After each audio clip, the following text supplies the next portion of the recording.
palavras de esperança, teu amor, Senhor, e tua graça me alcança. Louvado seja o nosso Senhor Jesus Cristo, para sempre seja louvado, em nome do Pai, do Filho e do Espírito Santo. Amém. Amados irmãos e irmãs, bom dia. Hoje, quarta-feira, 9 de fevereiro de 2022, Palavra de Esperança. Eu sou João Batista. E é com muito carinho que venho até você neste dia, trazendo uma palavra que, em nome de Jesus, pode mudar a sua vida. Hoje vamos dar continuidade à reflexão que está em 1 Coríntios, capítulo 1, 17 ao 31. Primeira carta aos Coríntios, capítulo 1, 17 ao 31. Deus escolhe os fracos para confundir os fortes. O tema de hoje é muito bonito. A leitura é extraordinária. Eu tenho certeza que Deus vai falar muito ao teu coração. O que você está achando dessa meditação da carta de Paulo aos Coríntios? O que você está achando da palavra de esperança? Você tem ouvido, você tem compartilhado, você tem levado essa mensagem a outras pessoas? Porque o intuito desse trabalho é, com certeza, evangelizar.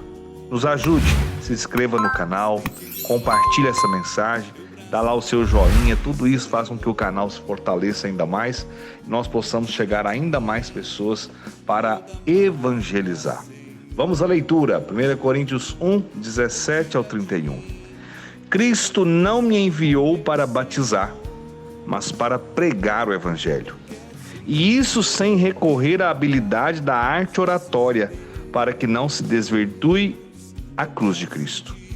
A linguagem da cruz é loucura para os que se perdem, mas para os que foram salvos, para nós é uma força divina. Está escrito: destruirei a sabedoria dos sábios e anularei a prudência dos prudentes. Onde está o sábio? Onde o erudito? Onde o argumentador deste mundo? Acaso não declarou Deus por loucura a sabedoria deste mundo?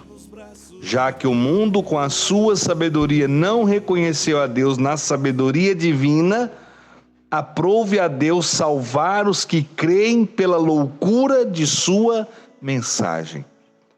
Os judeus pedem milagres, os gregos reclamam a sabedoria, mas nós pregamos Cristo crucificado, escândalo para os judeus e loucura para os pagãos. Mas para os eleitos, quer judeus, quer gregos, força de Deus e sabedoria de Deus. Pois a loucura de Deus é mais sábia do que os homens, e a fraqueza de Deus é mais forte do que os homens. Vede, irmãos, o vosso grupo de eleitos. Não há entre vós muitos sábios humanamente falando, nem muitos poderosos, nem muitos nobres.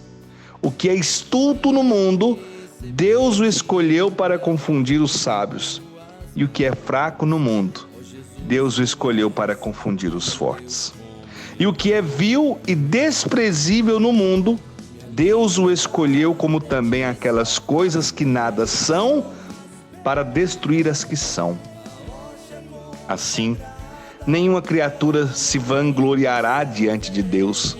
É por sua graça que estais em Jesus Cristo, que da parte de Deus se tornou para nós sabedoria, justiça, santificação e redenção, para que, como está escrito, quem se gloria, glorie-se no Senhor. Palavra do Senhor, graças a Deus. No primeiro momento, quando a gente lê a leitura somente, ela parece até muito confusa, né? Mas quando a gente vai pegando aqueles pontos que são determinantes para compreender a leitura, isso facilita muito o entendimento e o principal, o ato de colocá-la em prática em nossa vida. A começar pelo título que eu dei para o tema de hoje. Por mais que o olhar dessa leitura está sobre a questão da loucura da cruz, João, mas o que é essa loucura da cruz? Vamos falar daqui a pouco. Eu quis ou melhor, a leitura me chamou muita atenção quando ela dizia, aqui no versículo 27, o que é estulto no mundo, Deus o escolheu para confundir os sábios. E o que é fraco no mundo, Deus o escolheu para confundir os fortes. Rapidamente eu lembrei aqui de Davi e Golias, que é uma citação que todos os que estão me ouvindo com certeza conhecem. Aonde aquele que aparentemente, fisicamente falando, era o mais fraco, mas que dentro dele tinha uma força muito grande, que era a fé, que era a confiança em Deus, mas fisicamente falando, diante do olhar desse mundo, era impossível Davi vencer Golias. E sempre na Sagrada Escritura, na vida, na igreja, Deus, ele escolhe aqueles que são às vezes os mais simples, os mais humildes, para mostrar neles a sua força. Sabe por quê? Porque quem se reconhece fraco, quem se reconhece cheio de limites, com certeza dá mais espaço para que a força de Deus possa agir. Então, todas as vezes que nós olhamos para a vida de um santo, por exemplo, a própria Madre Teresa de Calcutá, né? Quando você pega a sua vida, quando a gente observa a vida de tantos santos e santas que a gente conhece e admira, você olha e vê, humanamente falando, como estes homens e mulheres pareciam ser fracos, mas no fundo eram muito fortes. Eram muito fortes. Quando você pega a história de Santa Teresinha, São Padre Pio, São João Paulo II, que é um santo que com certeza todos que estão me ouvindo já conhecem, já ouviram falar. Muitos puderam viver e ver as obras extraordinárias que aquele homem fazia. Todo o seu gesto de amor, seu gesto de entrega e doação pela salvação das almas, pela igreja. Isso é muito bonito de se ver. O ato de Deus escolher os simples, aqueles que trabalham nas pastorais, nos movimentos e em tantas obras sociais, em tanta coisa bonita, nos vicentinos, nas pastorais da misericórdia, Legião de Maria, Renovação Carismática e por aí vai. Aqueles que no seu silêncio acolhedor, na sua humildade, se colocam à disposição de Deus para fazer a sua vontade. E a sua vontade é salvar as almas, a sua vontade é levar o amor, a sua vontade é levar o perdão. Todos aqueles que se colocam diante do Senhor para fazer a sua obra de forma simples, mas verdadeira, agradam muito o coração de Deus e são muito fortes em Deus. São muito fortes em Deus. A leitura começa dizendo assim, olha, Cristo não me enviou para batizar, mas para pregar o Evangelho. Então, Paulo tinha uma certeza, a minha missão é anunciar, a minha missão é pregar o Evangelho. E aí ele ainda vai dizer assim, isso sem recorrer à habilidade da arte oratória, para que não se desvirtue a cruz de Cristo. Ou seja, Paulo não queria usar a sua arte como orador, aquilo que ele tinha como capacidade humana, para que o olhar das pessoas não ficasse nele. Mas ele usava de uma forma sábia, enriquecedora, com muita sabedoria, mas sempre mostrando que o principal, o objeto de tudo aquilo, a razão de tudo que ele fazia, era a cruz de Cristo. Então, ele está dizendo, olha, eu não queria chamar a atenção para mim, mas eu quero chamar a atenção para aquele que eu anuncio. É tão bonito quando você percebe o pregador, o servo do Senhor, que não está fazendo nada para aparecer, para se achar melhor do que os outros, mas pura e simplesmente para exaltar a cruz de Cristo, exaltar o nome do Senhor, exaltar a sua obra, exaltar aquilo que ele fez por cada um de nós. Então Paulo começa até de uma forma às vezes meio complexa, mas ao mesmo tempo você vai perceber que é simples o que Paulo quer dizer. A linguagem da cruz, versículo 18, é loucura para os que se perdem, mas para os que foram salvos, para nós, é uma força divina. Gente, isso aqui é o seguinte: para muitos, quando você fala Cristo morreu na cruz para nos salvar, as pessoas falam: que isso? Que sentido tem isso? Por que ele tinha que morrer para nos salvar?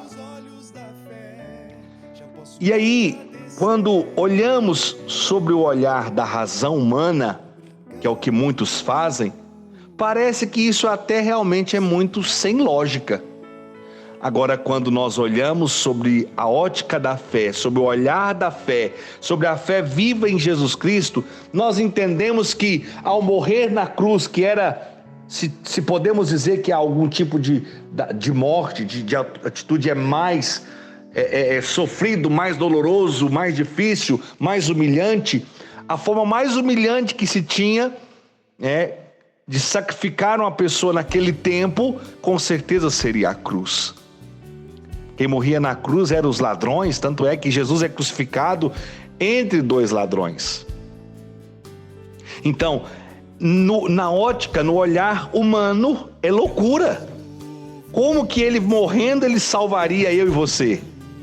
Mas sobre o olhar da fé, é a certeza que Deus permitiu que ele passasse por todas as humilhações, por todos os sofrimentos, por tudo aquilo de terrível que o ser humano podia passar, para que quando eu e você gritássemos pelo nome de Jesus, ele saberia muito bem, muito bem, na pele, qual a nossa dor, qual o nosso sofrimento, qual a nossa angústia, qual a nossa lágrima. Então ele saberia muito bem, porque ele viveu de forma plena na pele. Então aquilo que parece loucura para o mundo, para nós é o sinal de salvação. E aí a palavra continua: está escrito, destruirei a sabedoria dos sábios, anularei a prudência dos prudentes. Isso está citado em Isaías 29:14. Onde está o sábio? Onde está o erudito? Onde está o argumentador deste mundo? Acaso não declarou Deus por loucura a sabedoria deste mundo? Então Paulo traz uma série de perguntas, nos levando a refletir. Quando nós estamos muito cheios de nós mesmos, do nosso conhecimento, das verdades relacionadas somente a esse mundo, nós acabamos não enxergando com os olhos da fé, sem esquecer a razão. Não é para deixar a razão de lado. Como diz aquela expressão, nós precisamos viver o céu, porém com os pés no chão. Então Paulo, ele traz uma série de questionamentos dizendo: olha, aonde estão todos os sábios, todos aqueles que se dizem conhecedores da verdade deste mundo? Aonde estão todos eles?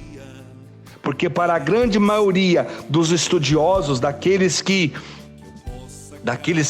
conhecem demais para esse mundo, a cruz até hoje continua sendo loucura. E com certeza dizem, esse povo cristão é um bando de louco. Realmente, nós somos loucamente apaixonados pelo Cristo que morreu por nós numa cruz, para a nossa salvação. E aí a leitura continua dizendo no versículo 21, já que o mundo com a sua sabedoria não reconheceu a Deus na sabedoria divina, o mundo com a sua sabedoria não reconheceu a Deus na sabedoria divina, o que Deus fez?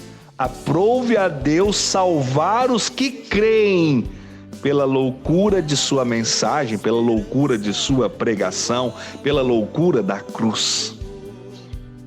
É isso que Deus quer nos ensinar hoje. O mundo, com a sua sabedoria, não reconheceu Ele. Na sabedoria divina, na sua grandiosidade, como Deus, como Senhor, como poderoso e soberano sobre todas as coisas. Então o que Deus fez?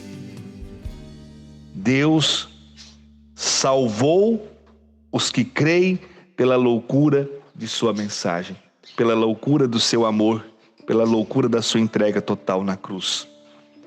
E aí a leitura continua refletindo: os judeus pedem milagres, os gregos reclamam sabedoria, mas nós cristãos, povo de Deus, pregamos Cristo crucificado, escândalo para os judeus e loucura para os pagãos, mas para os eleitos, eu, você, para aqueles que têm fé, quer judeus, quer gregos, quer brasileiro, quer japonês, quer que seja de onde for, força de Deus e sabedoria de Deus, pois a loucura de Deus é mais sábia que os homens, e a fraqueza de Deus é mais forte do que os homens.